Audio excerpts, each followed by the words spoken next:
माझी जी ईडीची केस आहे त्या केसच्या बाबतीत आज सेशन कोर्टमध्ये माझी हजेरी होती. त्या हजेरीसाठी या ठिकाणी मी आलो.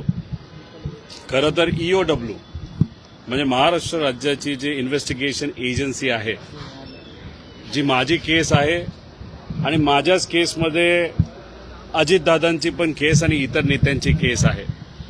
ईओडब्ल्यूने सांगितलं की या केसमध्ये म्हणजे बँकेचा जो विषय त्याच्यामध्ये कुठेच काही चुकीचं झालेलं नाही.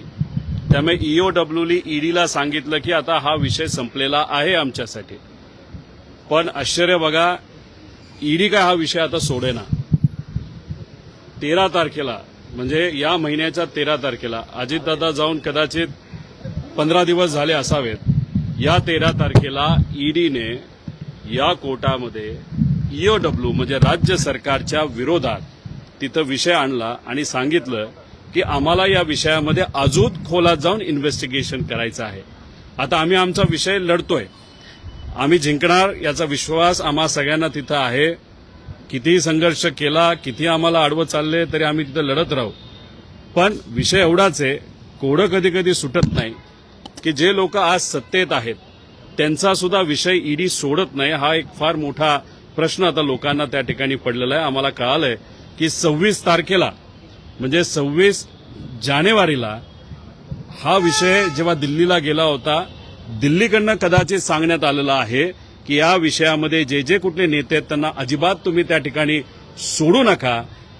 इन्व्हेस्टिगेशन ऑफिसर बदलायचं झालं तरी बदला, पण हा विषय तुम्ही सोडू नका. म्हणजे कुठं ना कुठंतरी राज्य सरकार आणि केंद्र सरकारमध्ये विरोधाभास आहे असं आम्हाला वाटतं.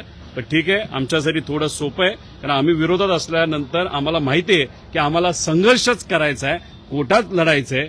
पण ज्या लोकांना असं वाटतं की ते आज सत्तेत आहेत म्हणून ते सुटले, त्यांचा मात्र फार उद्या जाऊन मोठी अडचण होऊ शकते असं मला तरी वाटतं. काही राजकीय प्रश्न देखील आहेत, ज्यामध्ये पाहिजे काल राष्ट्रवादी काँग्रेसची बैठक काल रात्री झाली. त्यामध्ये ठरवण्यात आलं की 26 तारखेला राष्ट्रीय अध्यक्ष पदाची निर्णय जो आहे तो घोषित केला जाईल. खरं टीव्हीच्या माध्यमातून ही गोष्ट मला कळाली. मी 35 आमदार ज्यांनी सुनित्रा काकींचं नाव हे राष्ट्र अध्यक्ष म्हणून प्रपोज केलं त्यांचं अभिनंदन करतो, त्यांचे आभार व्यक्त करतो.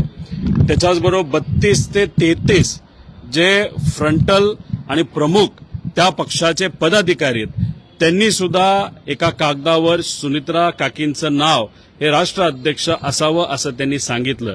त्यामुळे घोषणा कुणीही केली असली तरी महत्वाचं काय की तिथले आमदार आणि तिथले पदाधिकारी हे सुनित्रा काकींबरोबर आहे आणि त्याच राष्ट्राध्यक्ष झाले पाहिजे ही भूमिका त्या लोकांनी घेतली. त्यासाठी मी मनापासून सगळ्यांचे आभार आणि अभिनंदन करतो.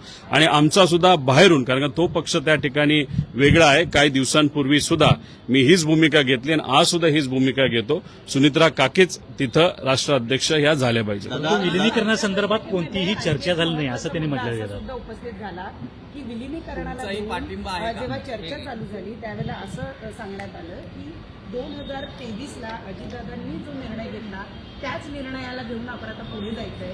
याचा अर्थ विलिनीकरणावर फुलस्टॉप लागलाय का? चर्चा तेच जास्त करतायत. खरं तर मला त्याच गोष्टीचं आश्चर्य आहे.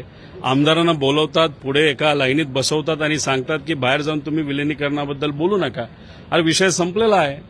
अजितदादा असताना अजितदादांबरोबर आमची चर्चा काय झाली हे त्या ठिकाणी आम्हाला माहिती आहे. अजितदादांशी बोलत असताना दादांबरोबर आम्ही एनडीए बरोबर जायचं का दादा बाहेर येऊन रस्त्यावरची लढाई आमच्याबरोबर लढणार, हे दादांमध्ये आमच्यामध्ये त्या ठिकाणी हा विषय झालेला आहे. आज दादा नाही आहेत, त्यामुळे याच विषयावर चर्चा करणं गौण आहे. आणि त्यामुळेच मी सांगतो की आमच्यासाठी या विषयाला पूर्णविराम लागलेला आहे दादा गेल्यानंतर लगेचच्या लगेच. त्यामुळे मुद्दामून काही नेत्यांचं महत्व त्या पक्षामध्ये राहावं आणि ते नेते हे पवार साहेबांना, सुप्रियाताईंना, आम्हाला तिथं विरोध करतायत आणि विरोध करतायत म्हणून त्यांचं महत्व आहे हे सारखं सारखं टिकावं म्हणून सारखं सारखं विषय हे तेच त्या ठिकाणी तिथं आणत आहेत. याच्यावर अनेक विषय आहेत. जर त्यांना खरंच दादा भेटले होते नव्हते, सोपा विषय आहे की अजितदादा जेव्हा केव्हा भेटायचे ते जयंत पाटील साहेबांच्या घरी भेटायचे. जयंत पाटील साहेबांच्या घरासमोर लोढा साहेबांचं घर आहे, तिथं सीसीटीव्ही कॅमेरा असतील. गेल्या 1.5 वर्षाचे सीसीटीव्ही कॅमेरा फुटेज तुम्ही तिथं आणा, बघा, तुम्हाला कळेल दादा किती 13 वेळा भेटले का 14 वेळा भेटले, ते काय भेटले कसं भेटले याच्यावर मी नीट सांगेल. पण विषय एवढाच आहे की आज ऍक्सिडेंट झाला कसा, ब्लॅक बॉक्स जळला आणि तो आता भारताच्या बाहेर पाठवला जातोय, हे जे काही विषय आहेत ते आमच्यासाठी महत्वाचे आहेत. त्यामुळे अनेक लोक म्हणतायत की विलिनीकरणाबद्दल तुम्ही प्रेस कॉन्फरन्स घेणार होतो, त्याचं काय झालं. आमच्यासाठी विलिनीकरण आणि राजकारण हे दुय्यम आहे. आज कशाची कुठल्या गोष्टीचं महत्व आहे हे दादांच्या बाबतीत प्रॉपर इन्व्हेस्टिगेशन होणं हे आमच्यासाठी महत्वाचं आहे. त्याच्यामुळेच आम्ही फक्त त्या विषयावर फोकस करून आहोत. ब्लॅक बॉक्सबद्दल कुठली माहिती आपल्याकडे आली आहे? नेमकी तुमच्यासोबत काय नेमकी चर्चा झाली होती? कारण जर अजित पवारांची महाविकास आघाडी इच्छा असेल तर प्रामुख्यानं सध्या जे विरोध करतायत त्यांचं असं म्हणणं आहे की आम्ही एनडीए सोबत होतो, अजित पवारांचं हे म्हणणं होतं. हे सत्य तर तुम्ही कसं करता? मी हेच तुम्हाला सांगतोय की आता विषय कुठला महत्वाचा आहे तर ऍक्सिडेंटचा महत्वाचा आहे. आज आम्ही विलिनीकरणावर चर्चा करू शकतो, आम्ही बैठका घेऊ शकतो, आम्ही तिथं प्रेस कॉन्फरन्स घेऊन तुमच्या सर्वांसमोर आणू शकतो. आमच्याकडे सगळे पुरावेत, आमच्याकडे अख्खा फोन भरून त्याच्यात मेसेजेस व्हिडिओ पासून पार त्याच्यामध्ये फोनवर काय बोलणं झालं हे सगळे गोष्टी आहेत. पण आम्ही त्याच्यावर त्या ठिकाणी आता तरी काय बोलणार नाही. उद्याच्या दिवशी ब्लॅक बॉक्स त्याच्याच बरोबर इतर विषय हे 10:30 वाजता उद्या सकाळी एक डिटेलमध्ये प्रेस कॉन्फरन्स घेणं खरं तर आज घ्यायची होती. पण आज आपल्या या राज्यामध्ये परदेशातले एक फार मोठे नेते इथं आलेले आहेत. देशातले नेते म्हणजे आपले पंतप्रधान साहेब आज महाराष्ट्रामध्ये आहे. आम्ही प्रेस कॉन्फरन्स घेऊन त्या लोकांकडे कुठेतरी दुर्लक्ष होऊ नये, नाहीतर एक महत्वाचा विषय जो राज्यासाठी महत्वाचा असू शकतो त्या विषयाकडे कुठे दुर्लक्ष होऊ नये म्हणून आज प्रेस कॉन्फरन्स न घेता आम्ही उद्या 10:30 वाजता चव्हाण सेंटरला प्रेस कॉन्फरन्स घेणार आहोत. अजूनही तुम्हाला शंका आहे का की हा घात आहे, अपघात नाही? अजून 10-12 तास तुम्ही थांबा, 10-12 तास नाही, अजून 20 तास तुम्ही थांबा. उद्या सकाळी 10:30 वाजता या बाबतीत आपण चर्चा त्या ठिकाणी करू. ज्या पद्धतीने सरकारकडनं इन्व्हेस्टिगेशन चाललंय ते मंद गतीने, स्लो आणि कुठंच काही डिटेलमध्ये होताना दिसत नाही. ती VSR कंपनी अजूनपर्यंत ऑपरेशनमध्ये त्या ठिकाणी आहे. मग जर सरकारकडनं ज्या पद्धतीने इन्व्हेस्टिगेशन व्हायला पाहिजे ते होत नाही आणि ज्या ज्या गोष्टी आम्ही प्रेडिक्ट केल्या होत्या की उद्या जाऊन ते म्हणू शकतील ब्लॅक बॉक्स बंदच आहे, जळलाच आहे, मग तो आता भारताच्या बाहेर आपल्याला पाठवावं लागेल, या सगळ्या गोष्टीकडे कुठेतरी सरकारकडनं या इन्व्हेस्टिगेशनकडे दुर्लक्ष होत आहे का असा प्रश्न निर्माण झाल्यामुळे आम्हाला आमच्या मित्रांना काही लोकांना त्यांच्याशी चर्चा करून अधिकची काय माहिती मिळते का हे आम्ही बघत असू. त्यामुळे उद्या 10:30 वाजता डिटेलमध्ये या बाबतीत आम्ही प्रेस कॉन्फरन्स घेऊ. ब्लॅक बॉक्स आपण बघतोय, ब्लॅक बॉक्स कुठलाही अपघात असेल, परिस्थिती असेल, ऊन वारा पाऊस आग अशा परिस्थितीमध्ये सगळा डेटा सुखरूप राहावा अशी त्याची रचना बनवलेली असते. मात्र ब्लॅक बॉक्स जळाला, आतापर्यंत कुठल्याच अपघातात ब्लॅक बॉक्स जळाला असं ऐकायला मिळालं. सुरक्षित राहतो अशी मान्यता आहे. ब्लॅक बॉक्स हा पावसापासून, उन्हापासून, आगेपासून, बॉम्बलास्टपासून सगळ्यापासून सुरक्षित आहे, पण राजकारणापासून सुरक्षित नाही. आता ह्याच्यात काय राजकारण चाललंय हे आपल्याला बघावं लागेल, खोलात जावं लागेल. पण उद्या या बाबतीत डिटेलमध्ये जाऊन काय घडलं असावं, कुठल्या नवीन गोष्टी आमच्यापर्यंत आलेल्या आहेत त्या नक्कीच तिथं आपल्यासमोर आम्ही आणू. सुनेत्रा पवार यांना राष्ट्रीय अध्यक्षासंदर्भात जे काही आमदारांनी पत्र दिलं, आपला देखील त्यांना बाहेरून पाठिंबा असणार आहे का काय? आताच बोललो. एक आणखी कार्यालयामध्ये रेड पडलेली होती, त्या प्रकरणामध्ये काल त्यांची जरा कान उघडणी करण्यात आलेली आहे. तुमच्यामुळे पक्षाचं नाव आणि प्रतिमा मलिन होती अशा लोकांमुळे. सोबतच विलिनीकरणाचा मुद्दा काढणारे जे पोस्टर होते त्यांना सुद्धा झापलेले असं कळतं. मग असं जर होत असेल आहे किंवा जे विलिनीकरणाच्या बाजूने आहेत त्या लोकांना झापाझापी केली जाते किंवा जाणीवपूर्वक सापळा रचून त्यांना अडकवलं. तर बघा, हे आमदार जे दादांबरोबर ज्या लोकांनी काम केलं, दादांमुळेच त्यातले 90% आमदार निवडून आलेले आहेत. हे सगळे स्वाभिमानी लोक आहेत, यांचा आवाज तुम्ही काय दाबू शकत नाही. आणि तुम्ही म्हणता त्या पद्धतीची चर्चा ही लोकांमध्ये आहे की नरवळी झिरवळ यांनी विलिनीकरणाबद्दल सकारात्मक, म्हणजे दादांची भूमिका काय ते तिथं उघड न घाबरता ते बोलले म्हणून कदाचित हे जे काय झालं ते मुद्दामून काही वेगळी कॉन्स्पिरसी आहे का त्यांना अडकवण्याची, त्यांना अडचणीत आणण्याची, त्यांना भीती घालायची? मला एवढं सांगायची, भीती घालून घालून किती लोकांना घालणार? तर तुम्ही जर 35 ते 40 आमदारांना भीती घालायला निघाला तर मग उद्या ते लोक तुमच्या पक्षात राहतील का, असाही प्रश्न तिथे निर्माण होऊ शकतो. त्यामुळे आमदारांना लोकांची सेवा करणं हे महत्वाचं आहे.